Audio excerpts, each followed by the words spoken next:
About me, I am Lina Acosta Sandaal. I am the owner and founder of Stop Parenting Alone. Stop Parenting Alone is a parenting consultation and parenting education program that I created, and I created it because I became a parent and I was getting my master's in clinical psychology, and like most things, like most change, I got really angry that parents weren't getting the information that I was getting in my master's program. And that's when I started plotting and thinking about creating this space. So um and it's really important for me to make sure that you fall in love with your parenting journey. That is my vision and my mission, right? So because the parenting journey is long and it's treacherous, and it never ends once you bring a human into the world. So I just kind of want to be the tour guide to your journey, and I want to give you the right information, because I know that with the right information, you will make the best choices for your children. So the way that this, of course, most of you have 3-year olds, like that's the 35% of you have 3-year olds.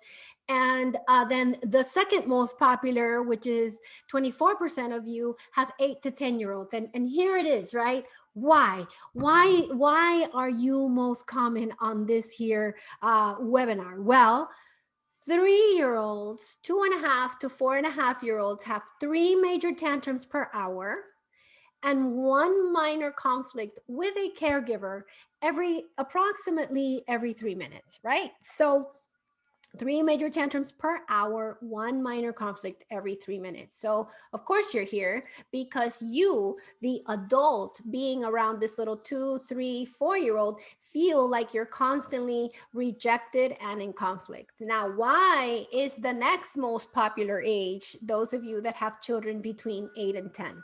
Because if you get the 0 to 5 time well, somewhere between 5 and 8, you kind of get a little bit of a relaxed time. Not 100% relaxed, because no, parenting is never 100% relaxing.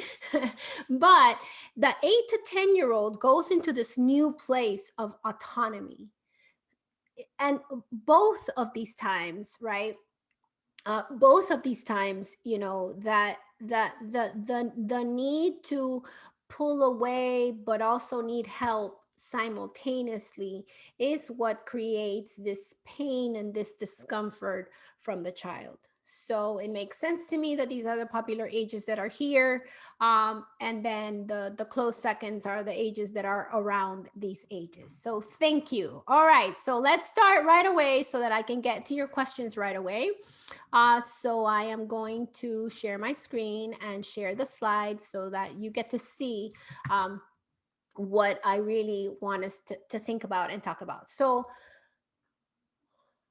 right now, where we are in January of 2021, these are what I imagine are the pain points for most of you in all of the age groups that are present, right? And I'm going to go through these as quickly as possible so I can get to your questions. And I want you to listen to me say the answers to these pain points, but also have the knowledge that you're not alone. That a lot of these things that you are feeling like you are the only family in all of Miami-Dade County, and I know that people are showing up from New York, wherever you're coming from, Brazil, that you're the only ones. But no, right? There is right now in particular, the common thread is, our lives. We just went through the holidays. We just spent a whole year with our lives being completely different. And there was something about the new year that created more, although we thought we were going to rest during the holidays. I find, and with a lot of the families that I work with, and just in general, and also psychologically, there's been a burnout, both of parent and child, right? So some of the things that you're like, oh my God, it's just crazy. Like this month was awful, well, it's a psychological response to kind of releasing during the holidays, and kind of, but then it not really fulfilling us in the rest, to then boom, go back to what we were doing prior to that elusive break that some of us may or may not have gotten. So that is the why. You are not alone. Start asking people around you if they feel burnt out or done with, or no more, I'm done with this, I can't handle this. The spike in infections, besides the virus, mutating into something different, is also because a lot of people are letting their guard down because of burnout. And burnout creates this response of like, oh, forget about it, oh, F it, right? And you and your child are doing that. So the first person I want to focus on always is you, the parent.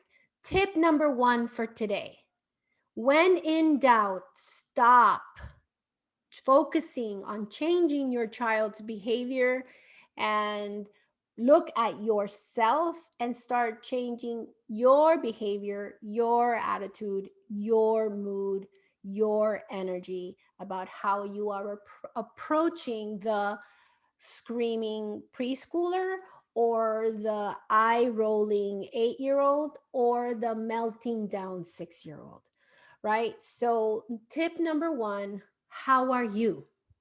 How's your mood? How's your energy? How are you presenting? Don't don't feel overwhelmed by this message, although you did. But please think about, um know that if you had a bad moment at your job, if you are fighting with whomever you caregive with, your children don't know that that happened. They just pick up on your mood and your energy. And depending on their temperament style, whether they're a leader, whether they are shy and observant and introverted, or leader and kind of like pushing back and questioning you, or whether they're introverted and shy, or whether they're flexible, they will respond to your mood based on how they imagine that they did something to create that. So I don't expect any parent to be perfect ever, but I do want you to, if you can't manage your mood, um those are the days where you do bare bones, where you order food, where instead of taking them to the park, you sit down with them and watch My Little Pony with them. And it's also letting them know and getting them off the hook and saying, hey, I know that you see my face is different, especially if a child goes, "Mommy, you happy?" That's what the little ones say, right? Or the 10 and over look at you and they're like, "What? What?" Right? And you're like, "What? What?" You don't know what the hell they're talking about. Well, they're picking up on your mood. So with burnout, I don't expect you to be 100%, because none of us are in a range of energy at this time, and in the time that we are living. I've been saying this since March of 2020, but we're still in it, right? I do want you to let your kids off the hook, right? By letting them know, I'm not 100%, it's not about you. I am going to take care of myself. And also in your routine that I want you to maintain, because um, burnout for the adult is the continual burdensome every single day, the same thing. But know that when you don't keep that routine because you want it to be different or something new, you throw off the kids, no matter the age group. For the teenagers, and there's not many on the call right now, there's only one 15-year-old, right? For them, it's like predictability of what's expected of them. For the littles is predictability so that they feel safe. And for the school age to for the school age years to early middle school, like 6th grade, it's it's knowing what's going to happen and understanding the rules and the ethics of your home. So with burnout, please stop looking at the kid and start looking at yourself. Tool number one. Now, if it's your child that is like, I can't do this anymore, I hate school, I'm not happy, I don't want to go, put me back on remote learning, I hate school, right? Give them a break.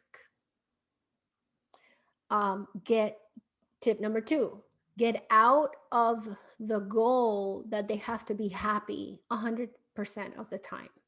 No matter how old your child is, whether they're 2 all the way to 15. Um, your task as a parent is not to make them happy. Your task as a parent is to keep them healthy and safe. And your task as a parent is to not, just like I don't want your children to take your mood personal, I don't want you to take their mood personal. If they are frustrated, sad, or disappointed, and it looks different in each age group, right? And in the school age years, sometimes when they're sad, frustrated, and disappointment, it looks like disrespect. When they're 0 to 5, it looks like a tantrum or hitting or spitting or not listening. And in adolescence, it looks like constant debate or, you know, sitting in a cave inside of their room.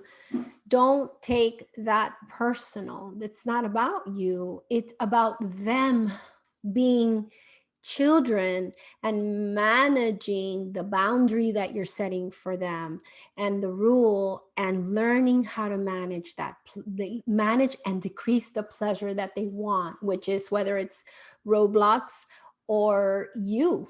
Yeah, right. So for those of you that have 3-year-olds, their pleasure is you, and they keep coming to you and wanting you, right? In the school age years, it is Roblox, it is video games, it is the pleasure. And especially now where the video game has become the new park, that's where the kids are meeting. And then in adolescence is independence, right? So take the focus back on you. How is your mood? How are you managing? How are you simplifying your day so that you don't feel so overwhelmed with all the parenting tasks? And number two, don't take your children's mood personal. It's not about you. It never is. It's about the boundary that you're setting that creates discomfort in them, and they are in the process of learning skills to manage it. So this moves me to how, you take it personal because they're not listening. They're disrespecting me, right? That's what you guys all tell me, right? So what listening looks different in each age group, right? So why it's a pain point for all of you. For those of you that have young children, it's because you're treating them like they were 6, 7, or 8, right? You are in the kitchen saying, okay, put away your toys, it's time to eat. And most preschool and toddlers and do not stop what they're doing and go and listen to you just from a verbal prompt, right? So if you have anybody 7 and younger, first it's a verbal prompt, hey, it's time to get dressed. Second is a you presence physical prompt, right? So you go near where they're at, you go to their bedroom, you stand in the bathroom, and this is for children 7 and younger. And if your 8-year-old is still not listening, this works for you as well. You just don't have to do that every single time. But if you guys are screaming a prompt more than 2 times, the mistake is yours, not theirs. Right? So if you're in another setting telling them, okay, get ready, get ready, get ready, or if you told the child, hey, get dressed, and they're under 7 and you didn't check in on whether or not they're getting dressed, it's not the child, it's you. Children under 7 still need like constant, hey, where are you at? Hey, where are you at? The only ones that we can say, hey, get dressed, we're going to leave the house at 8, that could actually do it if we've done, 8 and younger well, right, is 10 and older. And to those guys, stop checking in on them. Like the micromanaging is awful. Just tell them, I'm leaving the house at 8. And if they're not ready, leave. Or so, or like then we can escalate. But leaving alone a 3-year-old, a 4-year-old, a 5-year-old, a 6-year-old, a 7-year-old, an 8-year-old to get dressed without having maybe 2 times where you check in, that's on you. They can't do it on their own. They need that, hey, where are you at, right? So verbal prompt, one. Physical prompt, walk in to wherever they're at or stand near them wherever they're at. And the last prompt is, you're showing me that you're having a hard time with this, so I'm going to grab the remote and turn it off. You're showing me that you're having a hard time with this, so I'm going to bring my toothbrush and my toothpaste, and we're going to brush together. Or you're showing me that you're having a really hard time, and this is for you guys with the littles, with the 3-year-olds. So I'm going to help your body, and I'm going to pick you up, and I'm going to put your clothes in my bag, and I'm going to put you in the car in your pajamas.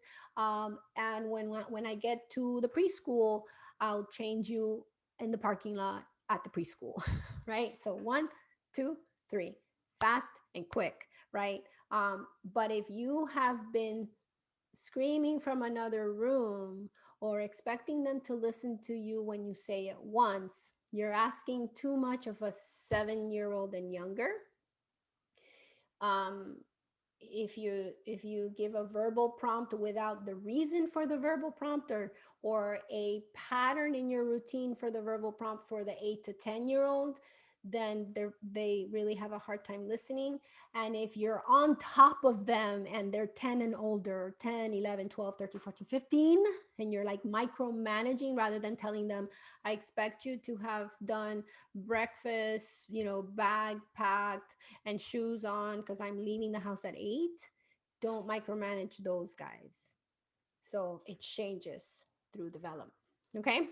So, and since I think I'm going to do this piece for everyone in all of my calls. So if you keep coming back to my calls, you're going to get this. So, as it pertains to me and my world and what I help parents and teachers and community groups with, is this whole idea of social emotional development and social emotional competency. So all of your kids in all the age groups are learning how to have self-awareness, how to have self-management, decision making, relationship skills, and social awareness. Okay. But nobody gets these competencies, this ability to have self awareness and self management until they are 25 years old. Right. So, a lot of your questions that are going to come now when I open up for questions are going to be about the skills that need to be built so we attain self management or self awareness or social awareness. So, for example, in the 3-year-old world, one skill that children are learning and managing and figuring out how to do so they have social awareness and relationship skills is how to share and how to be one of many. But they don't know how to do it. They are practicing. Just like, so think of these 5 social emotional competencies as walking. So for your child to walk, they had tummy time, and then they learned to crawl, and then they pulled up on the furniture, and then they toddled, and then they walked, right? And that started from 3 months all the way to 15, 18 months, right? That whole time. So these social emotional skills are just like walking. And, everybody that has children under 5, they're not even on tummy time. They're like, you're wearing them, right? And those skills, you're like setting foundations for these things to be built, right? In the school age years, now those guys are on tummy time and they're practicing sharing, they're practicing being one of many, they're practicing frustration tolerance, so they have social awareness and self-management, but they don't know how to do it yet. Those of you with children, 10 to 14, now they're pulling up on the furniture, right? So again, like I want you to understand that each one of these competencies have skills, right? So and that's what you, the parent, are the number one teacher of social emotional skills so that your child eventually earns these by 25. We learn these things in the classroom, we learn these things in the school environment, and we learn these things in home and community. So I'm going to stop sharing, and I am going to start with, I'm going to do chat live Q&A. Okay. So, and make sure, and then I'll double, triple check that it wasn't in all of it. Okay. So the first question, hello, and thanks for having us. You're welcome. I'm very happy to be here. I have a 1-year-old with reflux at night. It's gotten better in the last month, but he still wakes up for lost pacifier and to drink formula. Sometimes wakes up 4 to 5 times a night. And any suggestions to be able to go back to sleep and normal life? Okay, so number one, the please ask your pediatrician if your child still needs to eat overnight. I know that sometimes with children that suffer from reflux, they still get a formula because they're not at weight, but most children earn their weight before um, most children earn their weight before 6 to 9 months. So once your child is at weight and your pediatrician tells you they don't need to sleep overnight, that's something that I want you to let go of at bedtime. So that's one thing. Number two, um, children that are children have wake up times, and I expect a child that's 1 year old to wake up once or twice a night. So the trick is to not be a slot machine. So every time that you go into the bedroom, if they are sleeping separately from you, make sure that you respond the same. So minimal voice, so don't talk, don't use sound, just don't use words, use sound. So shh, right? And then pat, pat, pat, and putting them back. Um, Please don't do cry it out. We don't leave a child alone, crying alone, lonely in a bedroom.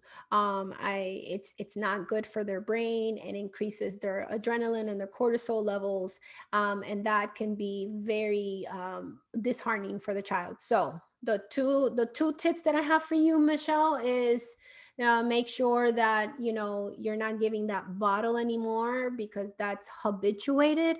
And number two, when you go in, when the baby wakes up, respond exactly the same. And think about it in this way: voice, touch, hold. The first thing should not be you pulling them out of the crib, right? The first thing needs to be shh, and kind of, and not trying not to touch them. And if that works and they're like, then, and then patting them, and try that for a little while.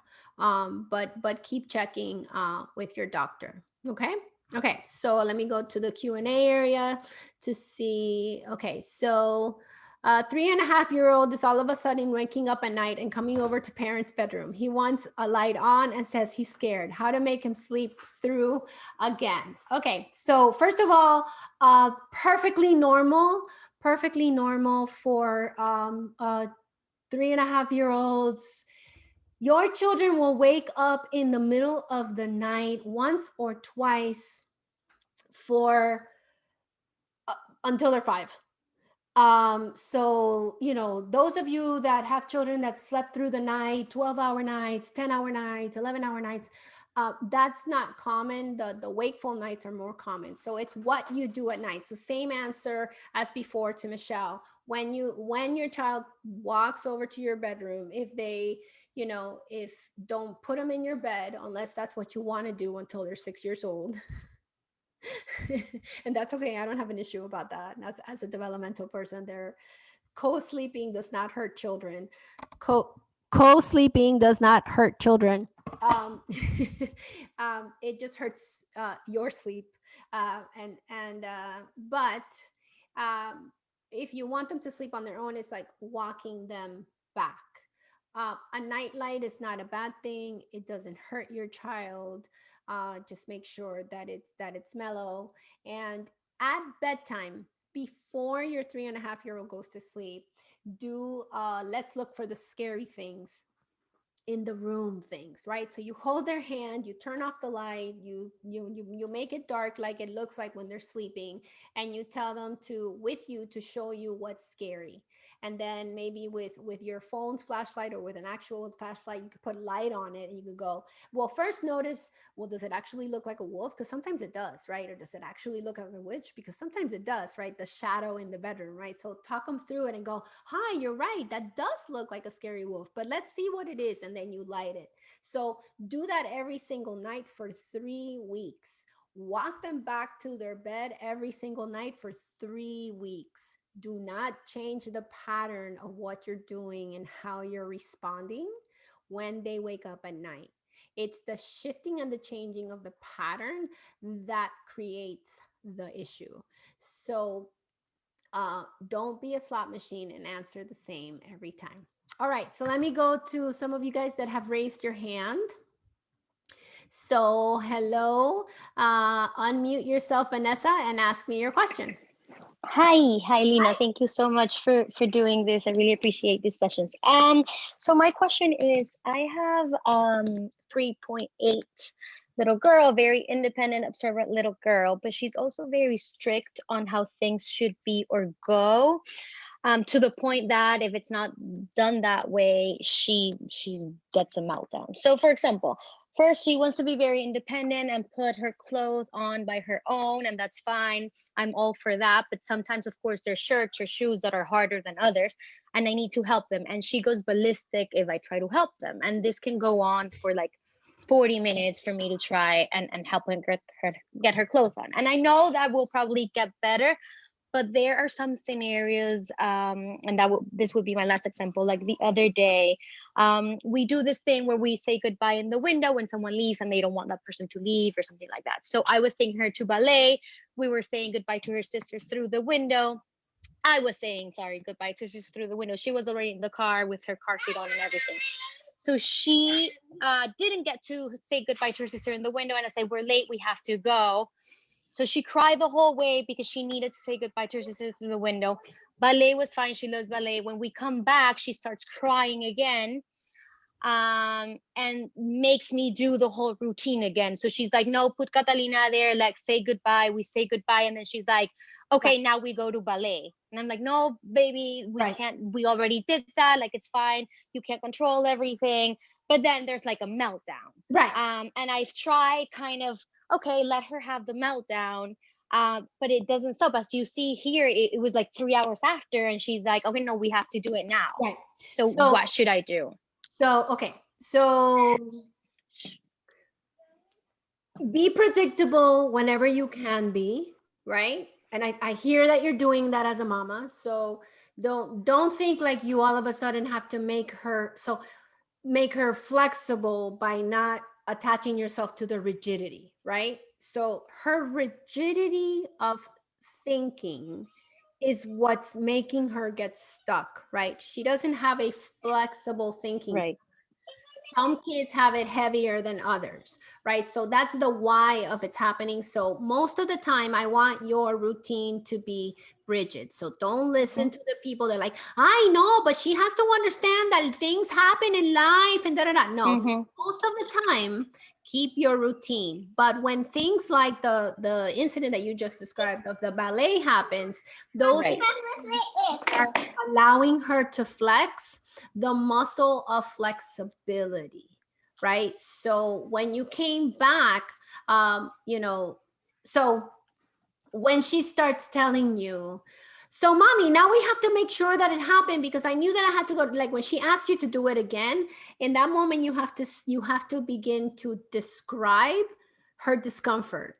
It makes you feel scared that things didn't happen how you wanted them to, but there's nothing to be scared about because I want you to talk to the alarm and the anxiety that's coming up for her, right? Mm-hmm. I want you to think about anxiety as something that's normal and human, right?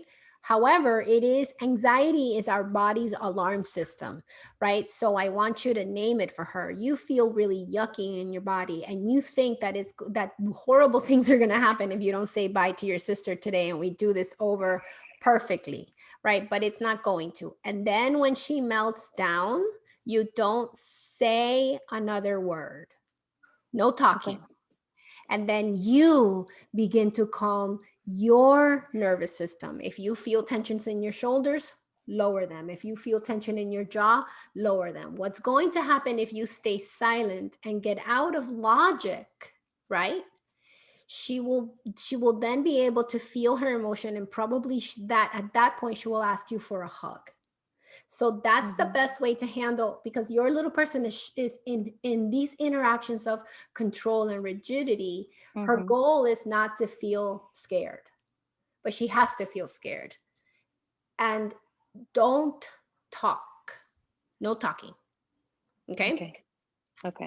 And that will help you, and then calm your body and yourself. But don't change the the the routine. So That allow her rigidity. allow her rigidity with Okay. your routine, but like when that happened, we don't have to redo it at all. Okay. No, we're not going Okay. to do it. Ah! You're so scared, it makes you feel really really yucky in your body, Mm-hmm. Okay. right? And then quiet, and then you start calming your nervous system. And most of the time, the best way for us, the adults, to calm our nervous system is to think about, where are my shoulders, where is my jaw, how is my posture, and release your tension. And you'll see that you releasing your tension causes her to calm down. Okay. Okay. Thank you. Keep at it. All righty. Okay. Back to the Q&A. My almost 13-year-old knows he is not allowed to have Snapchat. Cool. 2 days ago, he told me he had it. Oops. He was honest. Good for him. And did not remove the phone. From him. But I had a conversation that he needs to ask me for permission for an app like that. And he admitted that he felt pressured by a friend. Oh, sweet baby. Is this a question, or you just want me to give you 182 gold stars? That's awesome. That's awesome, right? Your 13-year-old did what 13-year-olds do and did what children do, which is to try to get away with something. But the fact that he told you that he did it and was honest, right? Um, Shows me that you have shown him the value of honesty, and you have shown him the value of of listening. So not taking the phone away was exactly right. Like, it's that conversation in that moment of going, I'm really disappointed, but I'm also proud of you that you told me the truth, because it looks like you're living the value that our family has given you. And I'm proud of you for that. But you know what? From here moving forward, I have to check the apps, right? So if your question is that okay that I didn't take away his phone? Yes. I prefer it, because what you did is a long-term solution to the situation with the 13-year-old. And by the way, if you have an iPhone, you can go to the settings and you can set parameters for him only to be able to get apps that are for 14-year-olds, for 12-year-olds and younger. Snapchat is a 13-year-old app, in the App Store. But do you absolutely necessarily need that for this 13-year-old that was honest and probably felt guilty, or even if he got caught? You handled it beautifully and you get a gold star. So I hope I answered that. Okay, next question over here. I have 3 children. My kids are 1.5, 3.5, and 4.5. Oh Lord, I'm just going to take a deep breath just by reading that. The 2 oldest are both girls, and they are always fighting, whining, yelling, screaming. Um, uh, Never any peace at home. Sent early by mistake. No worries. Okay, so I'm assuming that your question is, what do I do, and is this normal? Okay, 3.5 and 4.5 year olds are notorious for not being able to play together, because the 4.5 year old plays with their toys with a storyline, and the 3.5 year old shifts back and forth between playing with the toys with a storyline of like, oh, I'm the mommy and I'm going to do this and this and this, and and sometimes just doing what the younger ones do, which is to take toys and dump and dump. So what is happening between your older girls is that they're having a communication problem, right? They're having, and the 4-year old doesn't understand the illogical way that the 3-year old thinks, like why are you all of a sudden dumping a toy? So how to manage it, and this, like, I could spend an hour and a half just on this one question, right? I will eventually have an online parenting class that you guys can buy all about siblings, right? But for now, the easiest way to handle it is, most times, and this is true until the two of them are 18 years old. Listen, listen, listen, listen, and see if they manage it, right? If they don't manage it and someone has hurt another person, go to the hurt child first. Do not speak to the person that pushed, grabbed, or hit. Go to the person that's hurt and say, "Oh my goodness, your sister forgot that no matter how angry we are, we can't hit our sister. But hey, I'm thinking that before you've taken her toy out of her hand, so did you do that again? And then now go over here." And then get used to, for both of them, naming what they wanted to do, their goal. You wanted to play with the toy that your sister had in her hand. You didn't want to share with the toy that you had in your hand, and you forgot, and you pushed her, but instead of offering her something else, or oh, you took the thing out of her hand instead of bringing another toy. So it's about telling them what their goal was and how they felt and why they did what they did, and then naming what they can do next time. But is the fighting going to stop? I wish I had a better answer for you, but it's not. It's common, and it's about not making the 4-year old, "Oh, you're older, you should know better." She doesn't know better. But it's about telling them what they could do next time, right? So what they can do next time in the same scenario. But is it normal? It's perfectly normal. Alrighty. Okay, so hello. Go ahead and ask me your question and unmute yourself. Uh, Kyle. Hi, Kyle. Hello. It's good to see you again. Yes, yes. Um, my question is regarding my daughter, Sienna, who you met. She used to go to La Piazza. We're now at over at Carrollton. But I remember you told me, this was about maybe 2 years ago, that she was a very strong person, and that we'd have to basically groom her to make sure that she stayed strong, and that I was the one that sort of had to work on myself to make sure that I didn't kill her spirits. And I think about that every single day because she remains very strong, and she's incredibly defiant, and she already tells me that she hates me. And so it's one of those things where it's like, I just, I say blue, she says, white, I say up, she says down, I say no, she says yes. And, she's 3.5, she's going to be 4 in April. Okay. But I tell my wife, listen, we need help because I don't want to kill her spirit. I want to have the tools to raise her properly, Right. particularly now. And that's basically my question to you, is what we can do to continue to set the boundaries without killing her spirit. I want her to remain a strong woman who, leads and does everything she can without me sort of putting artificial limits on her to limit her ability Right. to, be productive and whatnot. All right. Cool. So yeah, and so leaders, right? So you're raising Gloria Steinem, you're raising, a powerful person, right? A leader type, and they're one of the hardest children to raise, especially if they have high emotion. So first and foremost, back to you and mom. Know that when she says, "I hate you, you're a bad daddy," is her way of saying, "I'm really frustrated that you're not letting me watch this TV show and the entire day." because that's what's going to give me pleasure. And you're out of your mind, sir, for not letting me, right?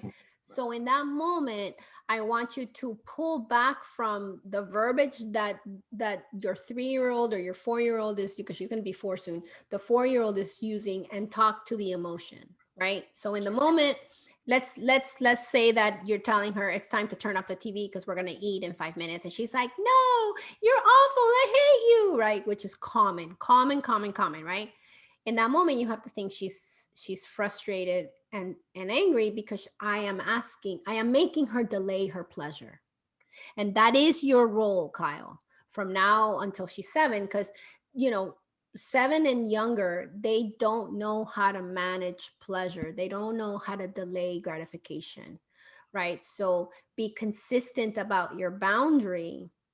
And then that way she doesn't have to, she knows that you're going to say no, but since she's a leader, she's going to fight you the first 82 times.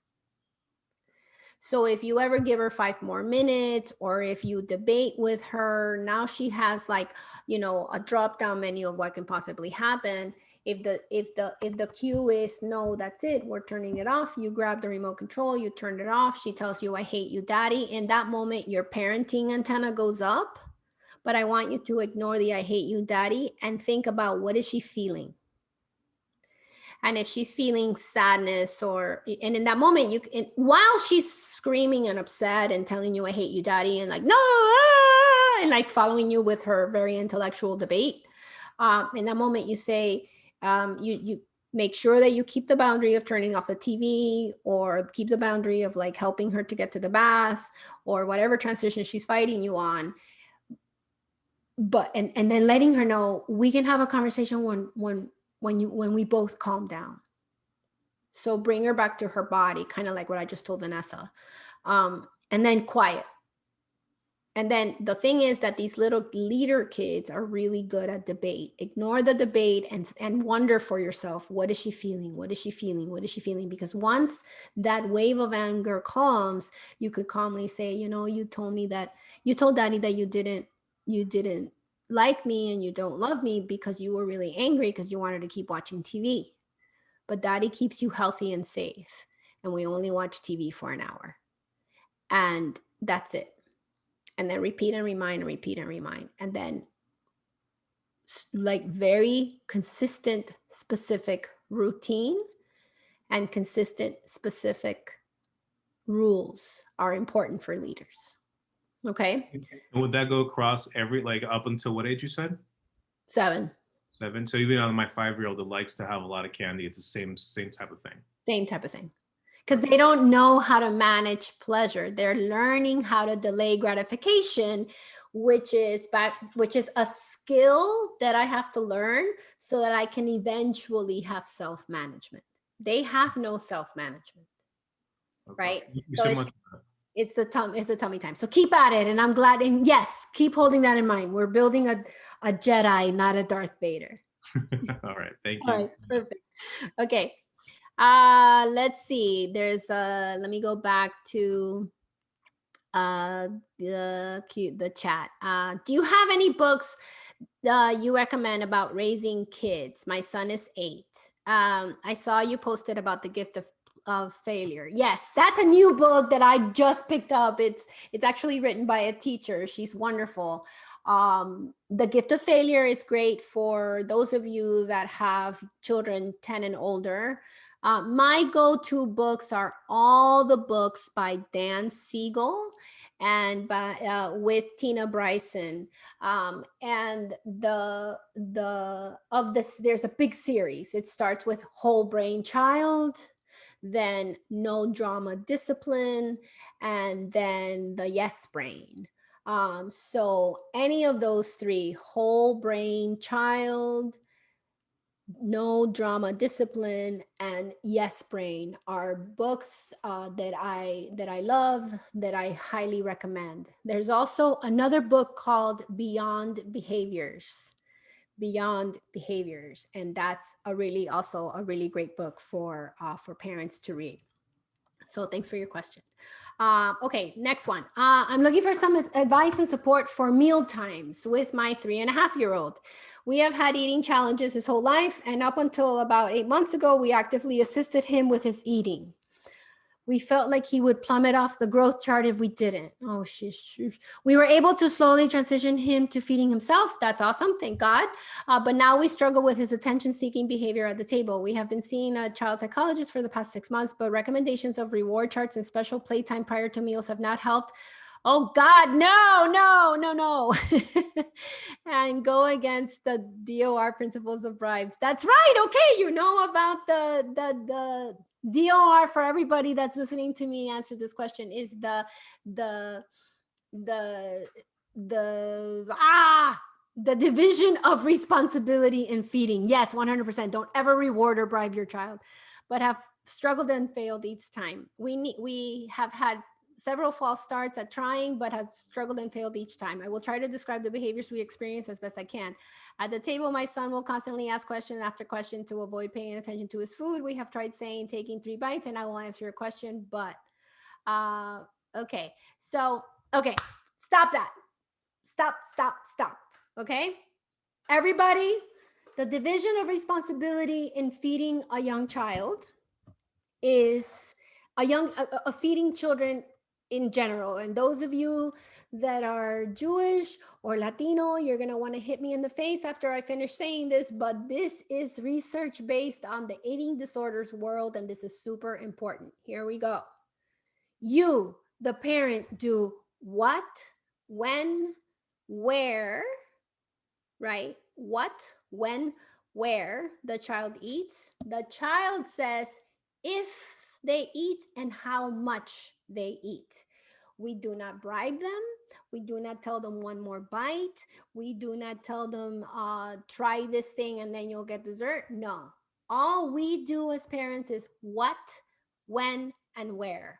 The most important W in the what, when, where, and Justin, go back to doing the division of responsibility and feeding religiously for, you're going to do it religiously for 3 months. You cannot tell me it didn't work unless you've done it for 3 months. Okay.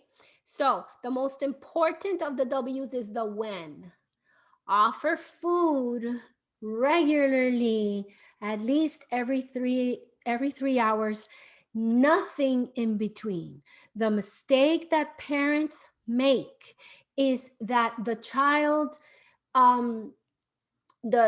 you get scared because they're not on the growth chart, or you get scared because the Cuban grandmother tells you, ay, pero niño tiene hambre, and then you offer them a snack. So then they become these cute little hummingbirds that are constantly picking at food. So when it's mealtime, they're full, right? So in between breakfast and the next meal, we just offer them water, no matter what, right? And then we offer them the next meal. And if they don't eat it, that's okay. We hold that in mind.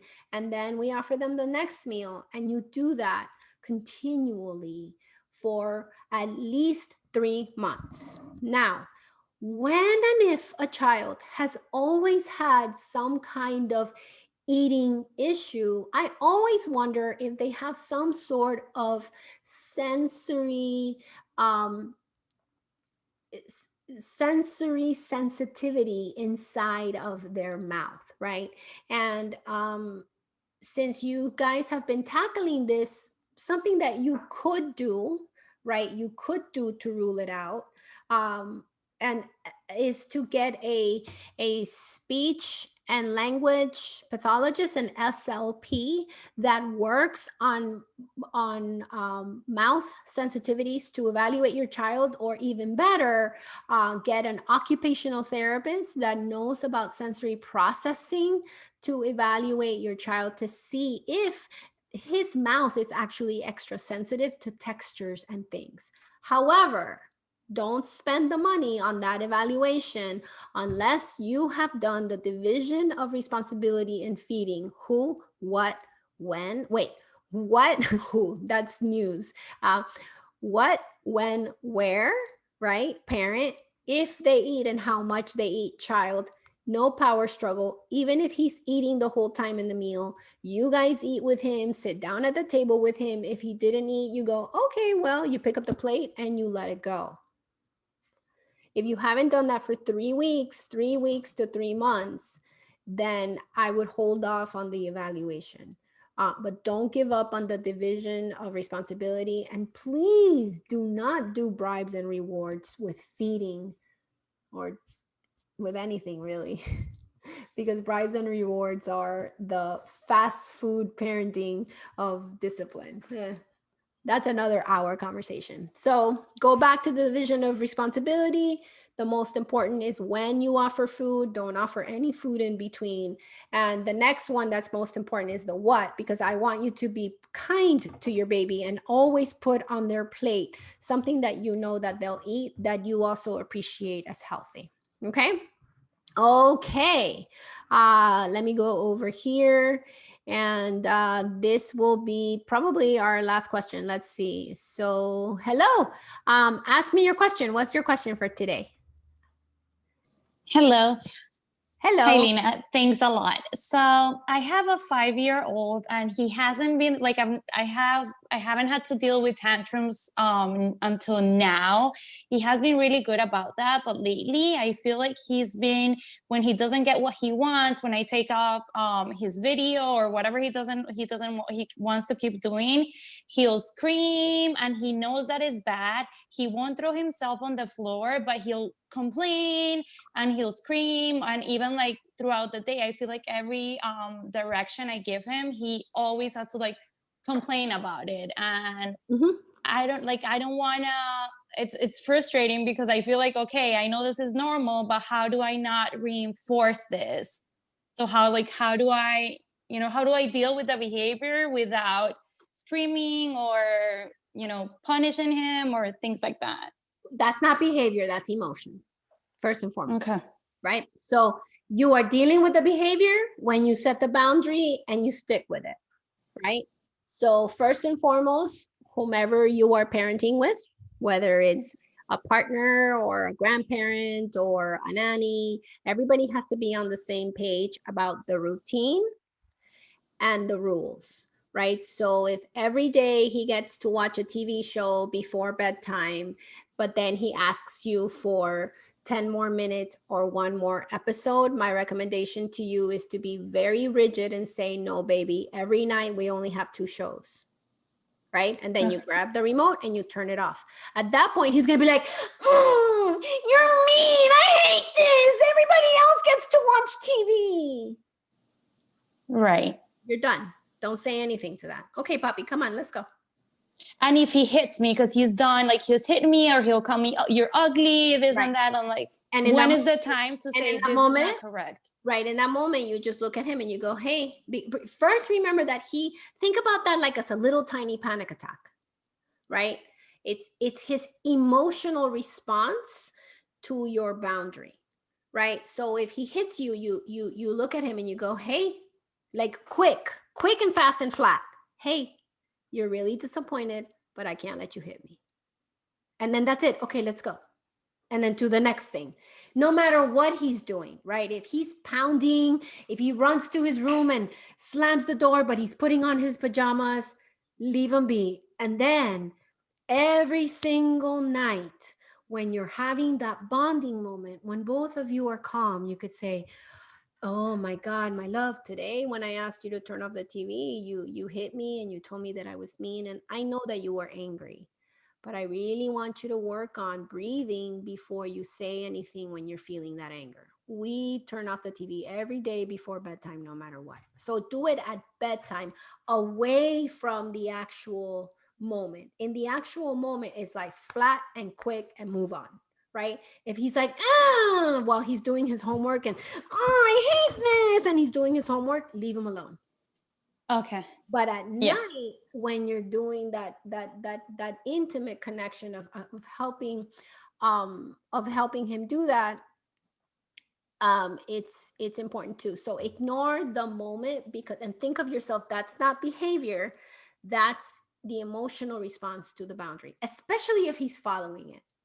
especially if he's like when you're telling him go brush your teeth, but he pounds and grunts while he's going to go brush his teeth, but he's That's walking exactly toward, what happens. but if he's Yeah. walking towards the bathroom, no digas nada. Quiet, Okay. breathe, breathe, breathe. Leave him alone. And then when he's in the bed, Papi, remember every day we brushed your teeth, and I know that you're frustrated, but and that's it, right? And that's also a beautiful example of delay, right? Of delaying of pleasure and delaying of of of satisfaction. Okay. Thank you. Okay.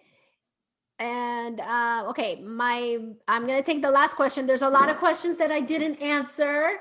Don't worry, I'm doing this once a month. I hope so those of you got some information, but I'm just kind of going with the questions as they came in. So I'm gonna take this one because I want to take another question about adolescence. So how do you know if your teenager is vaping nicotine and or pot based on their behavior?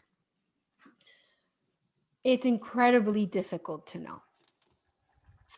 So if your gut is telling you that there may be a possibility that they are vaping pot, it is perfectly okay to well, first to ask them, my gut and my heart, and calmly,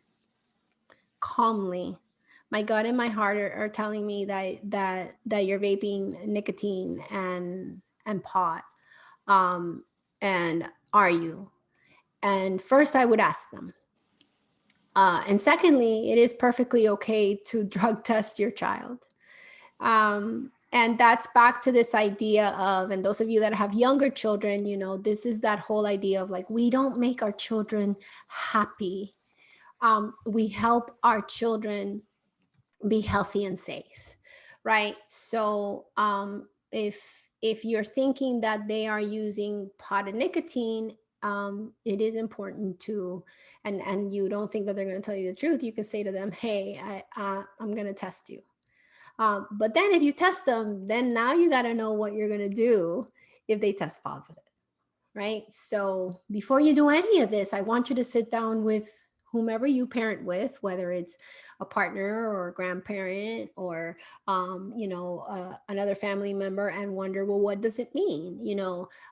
Here's a little something about this generation of kids. Pot to them is a lot like alcohol was to our generation, right? Is this idea that is just like a beer, is just like wine. So there for some of you that are older parents, there is a gap. There's a gap in this change of cultural attitude around marijuana. So you have to make sure that you have a message. And the message that I would recommend is that the brain is always looking to soothe itself from stimuli. And that's a really fancy way to say when we feel bad, our brain wants us to give it sugar, fat, anything, so that we don't feel fear or sadness or discomfort. And as you've noticed in our conversation today, sometimes that is about wanting your parent to feed you, all the way to using nicotine, which is an amazing way to make the delicious yummy chemicals of serotonin and dopamine to hit the brain, which calms the brain. And that's why, and marijuana does that, and alcohol does that, and sex does that. So what we tell kids is like, if you are using nicotine and marijuana, it's because you're soothing yourself.